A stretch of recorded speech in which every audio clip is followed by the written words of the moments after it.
Hi. so, I am actually on a 7-day cruise on Norwegian Encore. This is day 4 for me.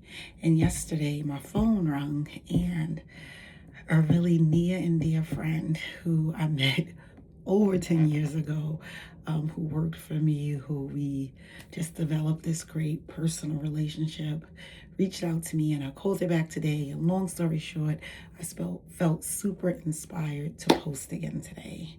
Um, it was just our conversation was just another confirmation of, you know, this being the right path for me in terms of sharing my journey, um, sharing my experiences, and hoping to positively impact the lives of others through my own story and my own learnings.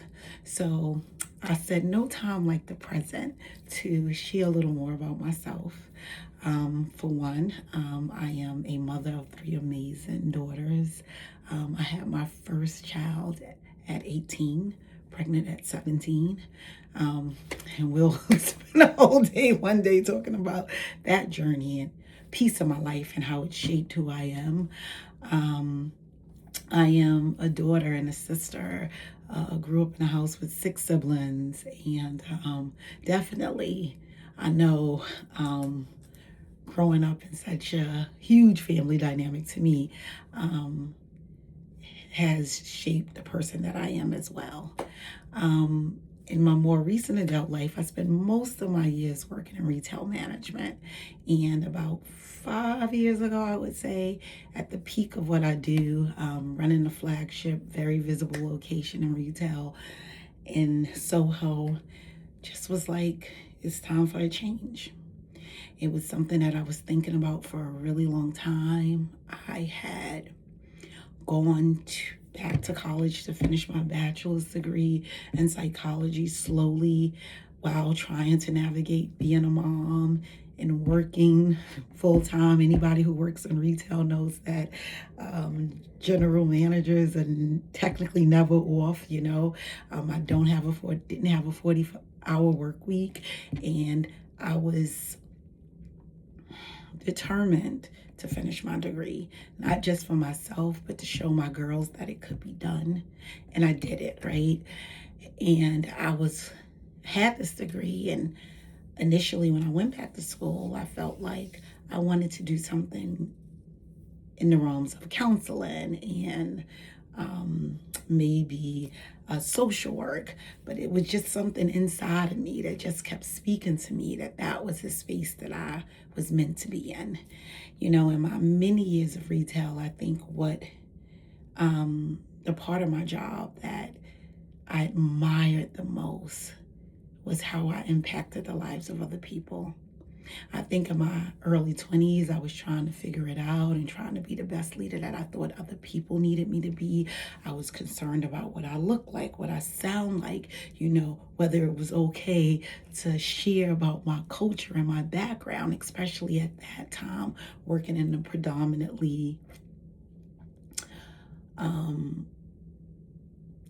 white peer group environment. And not that anybody was forcing that on me. It was just like I felt those were the social norms that I needed to live up to.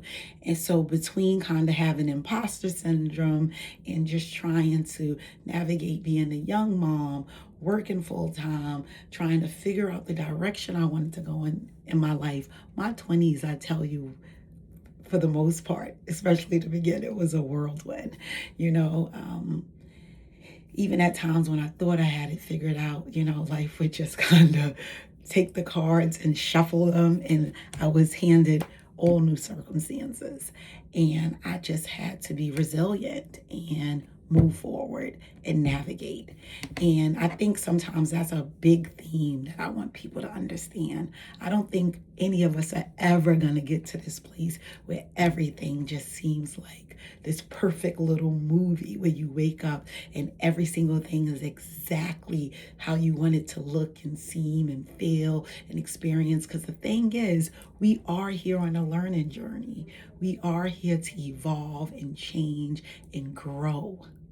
And we can't do any of those things if circumstances and situations and people don't enter into our lives to challenge us in a sense, or to inspire us to grow and change and evolve, right? And I think that was something that along the way I finally figured out.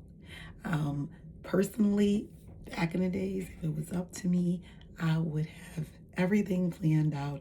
I would be in control of every little step, what was coming next. And that way of thinking is stressful, overwhelming, and it's never going to happen. I think in my 40s, I've learned to appreciate life for what it is and to take in all of the moments, even the ones that are difficult or uncomfortable, and appreciate them for what they are, because I'm here and I'm breathing. So when I finally got brave enough to leave my retail career behind, I basically have found myself in the world of mental health, being a support to many people who are facing all kind of different challenges, and I feel at home. I really do. I feel at home in this environment. I feel like I am giving more of myself, and even if I can put a smile on somebody's face for 5 seconds, I feel like I've done something special for the day. And in that time, I decided to go and become certified as a life coach.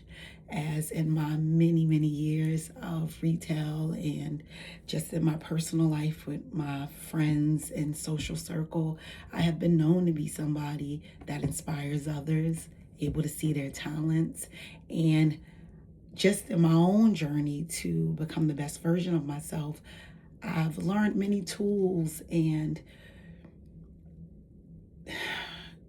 found many resources to support me in really discovering who I genuinely am and how I genuinely want to show up in this world.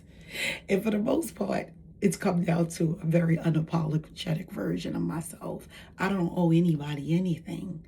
I owe myself everything.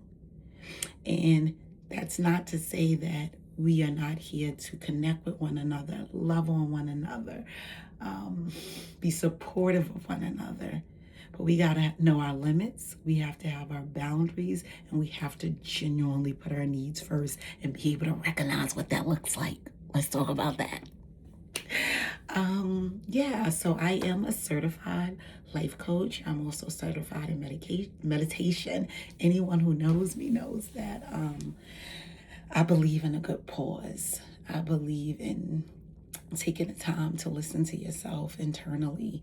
I spent a large portion of my early adult life just moving and figuring things out and getting things done and feeling overwhelmed and breaking down and getting back up and doing it again. This sounds like a song, but this is reality. Only to know that there was this sense of self inside of me that would constantly try to speak to me and assist me. And at times I would hear it, but 90% of the time I didn't. And some serious hills and mountains had to come in my life for me to really understand that what was necessary was a pause, to sit still and to listen and to go inward. And I know so many people out there can relate to that you just sometimes have things that happen that you just gotta sit and pause yourself and listen from the inside out. And we're gonna talk a lot about ways of doing that, and I hope that people share in the comments if they connect and resonate with some of the things that I'm saying. But you know, life is a beautiful, beautiful journey, and it's colorful. That's how I've summed it up. The hills, the mountains, the calm waters, the joyful moments. It's just colorful and it's beautiful. And I know that I am blessed to be here to experience it, and I'm blessed to be able to experience it with you. Um, yeah, so that's my spiel for today. That's a little start of who I am and where I come from and what I do. Um, but I'm super excited to have all of you on this journey with me, and I look forward to sharing a lot and hopefully learning a lot from each and every one of you as well. So I thank you for watching my video. Please share it with other women out here and men. You know, we're not leaving the guys out, but please share it, like it, and ask people to join in. Enjoy the rest of your day. I'm gonna go out and enjoy a little fun in the sun in Jamaica, and I'll check back in with you soon.